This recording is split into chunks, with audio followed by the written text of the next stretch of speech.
Oi gente, boa noite. Essa é a minha quarta tentativa de gravar esse vídeo. Tentei gravar 15 minutos antes de entrar no trabalho, meu telefone travou. Tentei gravar no intervalo do trabalho, o telefone acabou a memória. Agora de novo acabou a memória, mas a perseverança traz esperanças e bons frutos de alegria. Então vamos lá, hoje eu vou falar sobre um livro excelente. Na verdade era pra me ler só um capítulo dele hoje, né? Porque geralmente eu separo assim. Aí eu acabo lendo um livro em uma semana. Mas, gente, esse livro é o melhor livro da vida. Muito empolgante, muito legal. O Cavaleiro Preso na Armadura. Sensacional, gente. Isso que é show de bola, show de pelotas, vale a pena. Então vamos lá pra ele. O Cavaleiro Preso na Armadura. O que acontece? Imagina uma pessoa que ficou tempo demais com o uniforme do trabalho, tem um tempo que não vai sair dele. E é o que acontece aqui nessa situação.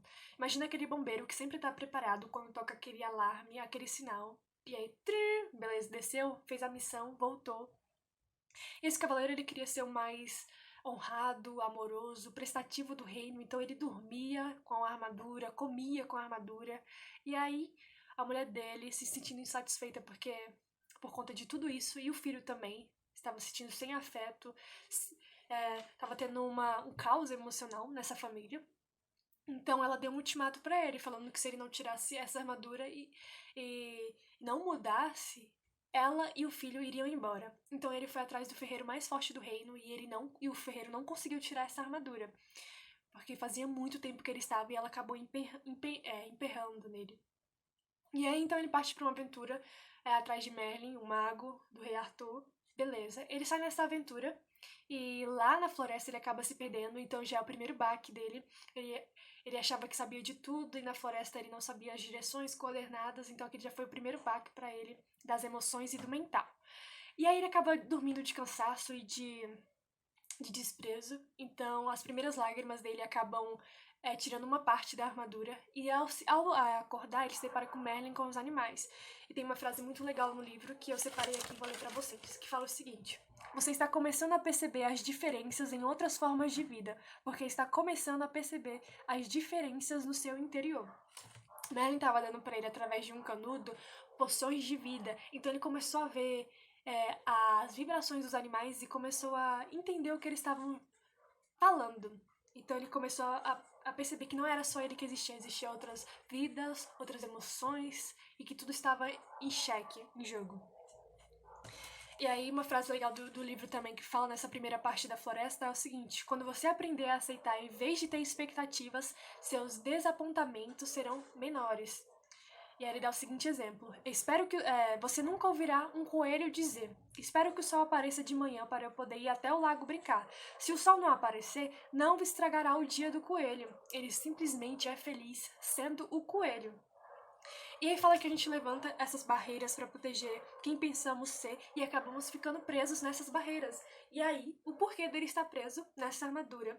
E aí Merlin dá duas opções, dois caminhos para ele: o caminho por onde ele veio, que era o caminho da corrupção, da falsidade, da falta de autoconhecimento, da ilusão, e aponta para ele o caminho da verdade. O caminho da verdade era estreito, era íngreme, na linguagem dos trilheiros era aquela trilha mais hard, até o topo da montanha. E aí, beleza, ele topa aí e vão com eles dois animais. O esquilo, que é aquele que estava ajudando ele na hora de comer, amassando as nozes e colocando através da armadura dele. E um pássaro, que eu não lembro qual era a espécie, mas chama Rebeca, que tá no ombro dele.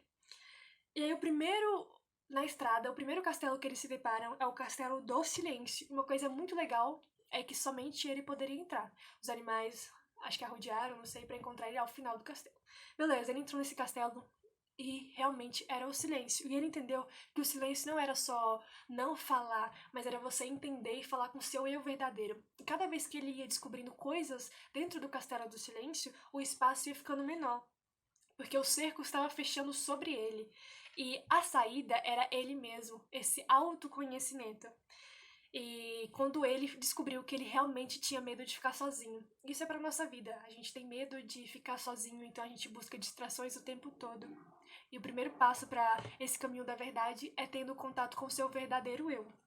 Beleza, ele passa desse primeiro castelo e aí ele vai pro segundo castelo, que se chama o Castelo do Conhecimento.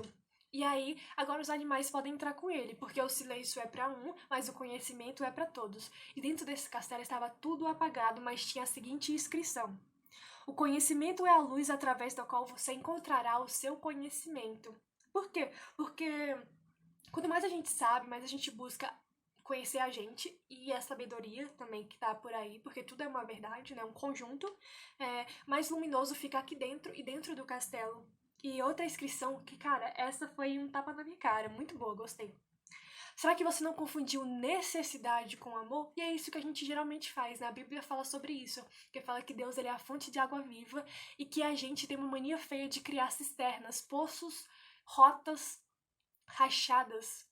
O que significa isso? Que a gente tem um amor, a gente tem uma possibilidade, mas a gente prefere suprir o amor com falsas necessidades, de tipo, eu preciso dessa companhia pra estar bem, me sentir amada, eu preciso que alguém me elogie, eu preciso disso e daquilo. E essa necessidade nunca vai preencher, ela é vazia, ela é rachada, é um poço que, por mais que você queira encher esse poço, tem vários furinhos, então vai vazar, então nunca vai encher. E outra coisa legal também nesse castelo é o espelho da verdade. Ele se olha naquele espelho e não se reconhece, porque o que tá refletido no espelho é o potencial dele, uma coisa maior, mais brilhante, linda. E esse é o que nós podemos buscar, mas sempre a gente quer o caminho mais curto, o famoso lobo mau, né? E a gente acaba se desviando e perdendo nosso potencial e sendo estagnado. E aí tem uma parte muito legal do livro que fala sobre uma macieira. Para essa fruta não imponho condição, mas que você aprenda sobre a ambição. Ele vai falar sobre a ambição do coração puro, porque ela não tem interesse em derrotar os outros, competir com os outros, não fere os outros. E aí vai falar sobre a macieira, porque a macieira é uma árvore que dá frutos, e são frutos bons, né? Que outros se alimentam, e quanto mais você vai pegando os frutos, mais ela vai crescendo. E a gente tem que ser assim, a gente tem que ser uma planta, não como a da Branca de Neve, a pessoa come e morre, veneno.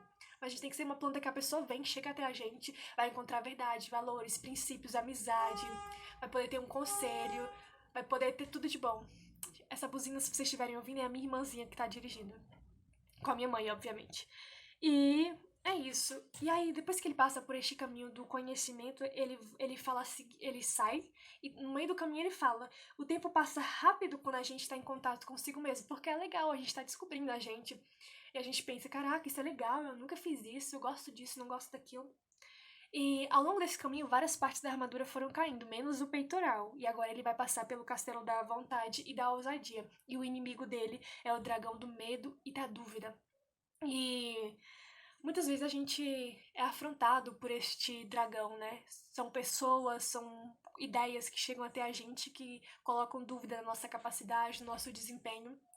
Mas o que combate esse dragão é o autoconhecimento e a espada é a verdade. Porque se uma pessoa fala assim, você não tem a habilidade para desempenhar tal coisa, você chega e fala para si mesmo, não, eu tenho sim, com certeza. Pronto, já quebrou as pernas e esse dragão. E ele fala que esse dragão vai perder na força e ele vai virar um sapo que joga sementes de dúvidas. Então, cuidado com essas sementes, porque você pode às vezes pegar e plantar sem querer. O capítulo final vai falar sobre o vértice da verdade, que fala o seguinte: embora possua este universo, nada possuo, pois não posso conhecer o desconhecido, se ao conhecido me agarro. Meu Deus, a gente tem que romper com o que a gente conhece para poder viver o todo maior. O que é esse conhecido? É aquela falsa identidade, o que a gente acredita ser. É aquele trabalho dos sonhos que na verdade não é dos sonhos. São as crenças, os julgamentos, são as coisas que te aprisionam a não ter uma mente aberta, uma mente que busca a sabedoria do todo, do conjunto. E também esse conhecimento que a gente, esse conhecido que a gente se agarra é a falta de responsabilidade. Você é o principal responsável pela sua vida. Não adianta tentar culpar o vizinho, seu amigo, seus pais pelo quem você é hoje. Você tá na possibilidade de mudar. E de conhecer o verdadeiro amor. O amor é o mais importante, tanto que fala na Bíblia que não adianta você falar em línguas, profetizar, se você não tem o amor e não vive o amor. Essa é a maior linguagem. E é isso, esse livro é muito fantástico, fabuloso, e realmente este é o caminho. Eu passei pelo caminho do silêncio, que foi um caminho muito difícil pra mim, um caminho onde eu fiquei sozinha, é um caminho de sofrimento, mas que depois você cresce com esse sofrimento, depois você passa pelo conhecimento, busca livros, inspirações, e depois eu passei por esse de realmente saber quem eu sou, aonde eu posso chegar, que eu posso ir além. E existem vários outros caminhos, várias outras trilhas pra você enfrentar. E este é o começo. E é isso, eu desejo a você que você saia da sua armadura e seja você. Igual no princípio, Deus criou e fez o homem, ele estava nu, ele estava sem a armadura, ele podia sentir, imagina você sentir aquela brisa, tá no jardim, comendo das melhores frutas. Gente, perfeito. E é isso, pra não ficar mais longo o vídeo. Beijão pra vocês e boa noite. E busquem esse autoconhecimento. Mais galerinha.